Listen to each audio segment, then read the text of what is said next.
अस्सलामु अलैकुम बिस्मिल्लाहिर्रहमानिर्रहीम। दोस्तों, इस्लाम के आने से पहले मुशरिकों ने अल्लाह ताला का घर खानाए काबा को बुत परस्ती का गढ़ बना रखा था। बुतों के नाम का तवाफ किया जाता था और इनके आगे सजदे भी किए जाते थे। और यही नहीं, उन बुतों के लिए नजराने और कुर्बानियाँ भी पेश की जाती और उनके सामने घुटनों के बल बैठकर अपनी परेशानियों का हल भी मांगा करते थे। लेकिन अब सवाल ये उठता है कि जब सारे अंबियाए किराम ने तौहीद की दावत दी, यानी कि एक ही खुदा की इबादत करने की दावत दी, तो फिर पूरी दुनिया में बुत परस्ती की शुरुआत कब और किस तरह से हुई? यानी कि दुनिया में मूर्ति पूजा की शुरुआत कब और कैसे हुई? और यही नहीं, फिर ये बुत परस्ती का रिवाज तौहीद के मरकज खानाए काबा तक किस तरह से पहुंचा? यकीनन ये जानकर आप भी हैरान रह जाओगे। इसीलिए आज का हमारा ये वीडियो आप सभी के लिए बहुत खास है। आप इसको आखिर तक ज़रूर देखें। प्यारे दोस्तों, रिवायतों से पता चलता है कि दुनिया में सबसे पहले बुत परस्ती का रिवाज हजरत नूह अलैहिस्सलाम के दौर के बाद से शुरू हुआ। यानी कि दुनिया में मूर्ति पूजा की शुरुआत हजरत नूह अलैहिस्सलाम के दौर के बाद से शुरू हुई। रिवायत में मिलता है कि हजरत नूह अलैहिस्सलाम के ज़माने में 5 वली अल्लाह थे, जिनके नाम बोद, सुवा, यहूस, यहूद और नसर थे। यानी कि इन 5 वली अल्लाह का जिक्र हुआ है। ये बुजुर्ग गुज़िश्ता नबियों और हजरत नूह अलैहिस्सलाम के दिन पर कायम थे। फिर जब इन बुजुर्गों का एक एक करके सबका इंतकाल हो गया, तो इनके कबीले और शहर के लोग निहायत ही रंजो गम में मुब्तला रहने लगे। एक बार जब लोग अपने बुजुर्गों की याद में निहायत ही उदास बैठे हुए थे, तो उस वक्त एक शैतान बुजुर्ग की शक्ल अख्तियार करके उनके पास में आया और कहने लगा, तुम्हारे इस दर्द की दवा मेरे पास मौजूद है। तो ये सुनकर वो लोग बहुत खुश हुए और उससे पूछने लगे, तो शैतान ने इनको मशवरा दिया कि तुम लोग अपने इन 5 बुजुर्गों की तस्वीरें बना लो और फिर इनको एक मस्कन में रख दो। फिर तुम लोग जब भी अपनी इन बुजुर्गों की तस्वीरों को देखोगे तो तुम्हारे दिल का दर्द कम हो जाएगा। इस तरह से फिर ये लोग उस इब्लिस के झांसे में आ गए और अपनी इन तमाम बुजुर्गों की तस्वीरें बना ली और फिर सुबह शाम उनकी ज़ियारत करने लगे। मगर ये लोग उनकी इबादत नहीं करते थे। फिर धीरे धीरे ये बात चारों ओर फैल गई और इस तरह से फिर और भी लोग इनकी ज़ियारत को आने लगे और फिर ये सिलसिला काफ़ी दिनों तक ऐसे ही चलता रहा, यहाँ तक कि उन लोगों की एक नस्ल ख़त्म हो गई और दूसरी नस्ल वजूद में आ गई। दूसरी नस्ल के लोगों को ये मालूम नहीं था कि ये तस्वीर दरअसल इंसानों की है और इंसानों ने ही बनाई है। इसीलिए फिर इब्लिस ने उन लोगों को ये पट्टी पढ़ानी शुरू कर दी कि ये तुम्हारे माबूद है, तुम इनसे अपनी ज़रूरत के मुताबिक चीज़ें मांगा करो। ये लोग इब्लिस के झांसे में आ गए और फिर उन तस्वीरों पर फूल और माला भी चढ़ाने लगे। फिर जब तस्वीरें पुरानी हो गई तो फिर शैतान के ही मशवरे से उनकी शक्ल के बड़े बड़े बूत तराश लिए गए और इस तरह से फिर दुनिया में बूत परस्ती का आगाज हो गया। यानी कि दुनिया में मूर्ति पूजा की शुरुआत हो गई। अब सवाल ये उठता है कि दुनिया में मूर्ति पूजा की शुरुआत तो हो गई, लेकिन शहर मक्का जो शुरू से ही तौहीद का मरकज रहा है, वहाँ तक बूत परस्ती कब और किस तरह से पहुँची? और खानाए काबा के अंदर ये बूत यानी ये मूर्तियाँ किस तरह से पहुँची? तो दोस्तों, हम आपको बता दें कि शहर मक्का में बूत परस्ती का आगाज़ बनु खजर के सरदार अम्र बिन लई ने किया। अम्र बिन लई खानाए काबा के एक बहुत बड़े सरदार थे। मक्का के लोग इनकी बहुत इज्जत करते थे, यानी कि इनको बहुत ज़्यादा मानते थे। इसकी एक खासियत ये थी कि ये हाजियों की बहुत खिदमत किया करते थे। उनको पानी ही नहीं पिलाते बल्कि शहद का शरबत भी पिलाते थे। उस ज़माने में भी हाजियों की खिदमत को बहुत सवाब का काम समझा जाता था और एजाज़ की बात भी समझी जाती थी। एक मर्तबा ये शख्स अम्र बिन लई अपनी तिजारत के सिलसिले में मुल्क शाम गया। वहाँ पर इसने बुत परस्ती को होते हुए देखा। यानी कि वहाँ पर इसने मूर्ति पूजा को देखा। मुल्क शाम में एक कौम आबाद थी जिसका नाम किताबों में अमालका आया है। उस कौम ने भी अपने बुजुर्गों के बूत बनाए थे।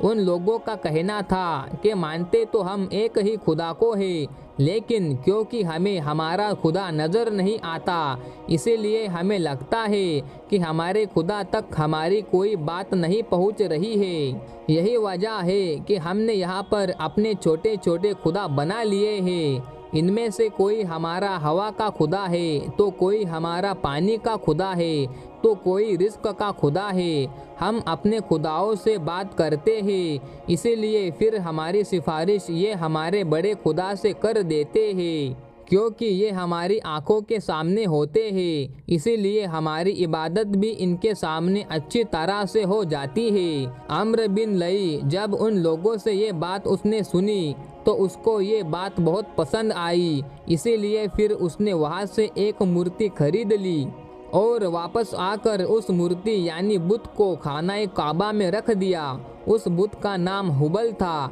ये वो पहला बुत था जो खानाए काबा में रखा गया था। हुबल इंसान की शक्ल में था, इसीलिए अहले मक्का के लोग इसे सबसे बड़ा और सबसे खास बुत समझने लगे थे। हुबल का दाया हाथ टूट चुका था, इसीलिए फिर मक्का के लोगों ने एक सोने का हाथ बनाकर उसे लगवा दिया था। हुबल के अलावा अरब के पुराने बूतों में से एक मनात भी है।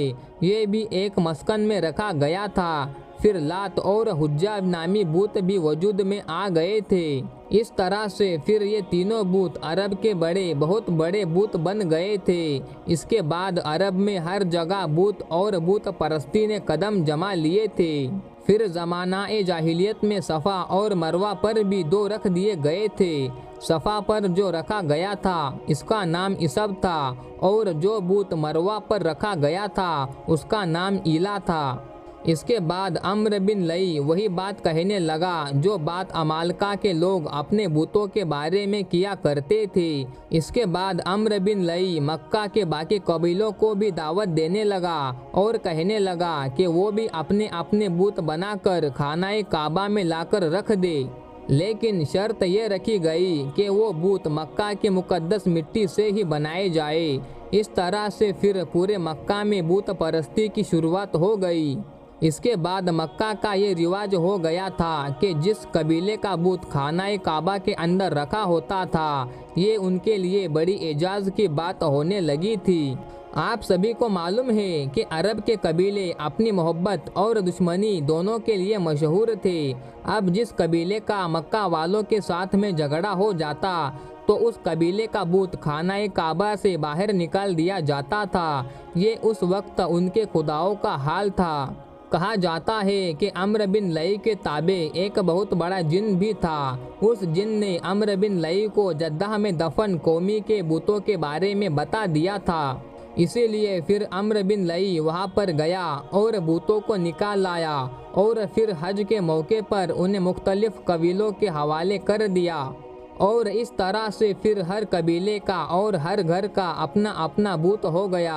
दोस्तों, हम आपको बता दें कि इस आदमी का जिक्र प्यारे नबी हज़रत मोहम्मद सल्लल्लाहु अलैहि वसल्लम की हदीस मुबारका में भी आता है। हज़रत अबू हुरैरा रज़ी अल्लाह ताला अन्हु से रिवायत है कि अल्लाह के प्यारे नबी सल्लल्लाहु अलैहि वसल्लम ने फरमाया कि मैंने अम्र बिन लई को जहन्नम में देखा। वो अपनी अंतड़ियाँ घसीट रहा था, और यही अम्र वो पहला शख्स है जिसने मक्का में बूत परस्ती की रस्म निकाली थी, और इसकी इस हरकत की वजह से अल्लाह का घर खानाए काबा में एक के बाद एक 360 बूत रख दिए गए थे। फिर खानाए काबा में ये बूत परस्ती साल दर साल ऐसे ही चलती रही। और यही नहीं, अगर कोई तौहीद का इकरार करने वाला शख्स इन बूतों के खिलाफ बात करता तो मुशरिकीन उसकी जान के दुश्मन बन जाते थे। जबकि इससे पहले मक्का में हज़रत इब्राहिम अलैहिस्सलाम का दिन था। हज़रत इब्राहिम अलैहिस्सलाम खुद तो बूतों से बेजार थे, लेकिन फिर ये लोग आहिस्ता आहिस्ता इस्लामी तालीमात से दूर होते चले गए और बहुत सारी बुराइयों में घिरते चले गए, और फिर उस प्यारे नबी का इंतज़ार करने लगे। जिनके बारे में गुज़िश्ता आसमानी किताबों में बहुत सारी निशानियां बताई गई थी। फिर आखिर में अल्लाह ताला ने हज़रत इब्राहीम अलैहिस्सलाम के बेटे हज़रत इस्माइल अलैहिस्सलाम की नस्ल से कबीला कुरैश के सबसे आला ख़ानदान में अपने प्यारे महबूब हज़रत मोहम्मद सल्लल्लाहु ताला अलैहि वसल्लम को पैदा फरमाया। फिर जब अल्लाह के प्यारे नबी का ज़हूर हो गया तो फिर आप बचपन से इस बुत परस्ती के खिलाफ हो गए। इन बुतों के खिलाफ बोलने की वजह से मुशरिकीन आपकी जान के दुश्मन तक बन गए थे। लेकिन आखिरकार फ़तेह मक्का के बाद अल्लाह के प्यारे नबी ने अल्लाह का घर खाना काबा को बुतों से पाक कर दिया था। हज़रत अब्दुल्ला बिन मसऊद रज़ी अल्लाह ताला अन्हु बयान करते हैं कि फ़तेह मक्का के दिन अल्लाह के प्यारे नबी खाना काबा में रखे हुए बुतों को अपनी हाथ की छड़ी से मार रहे थे और साथ ही कुरान पाक की एक आयत तिलावत फरमा रहे थे। उस आयत का तर्जुमा ये है कि हक आ गया और बातिल मिट गया, बातिल तो मिटने ही वाला है। इसके बाद हर एक बुत औंधे मुँह गिरता चला गया। फ़तेह मक्का में शामिल सहाबा किराम फरमाते हैं कि हम अल्लाह के प्यारे नबी के साथ में मक्का आए। वहाँ पर बैतुल्लाह के इर्द गिर्द 360 बुत रखे हुए थे जिनकी वहाँ पर पूजा की जाती थी। ये देखकर फिर प्यारे नबी ने फ़ौरन ही हमें हुक्म दिया कि इन सब बुतों को गिरा दो।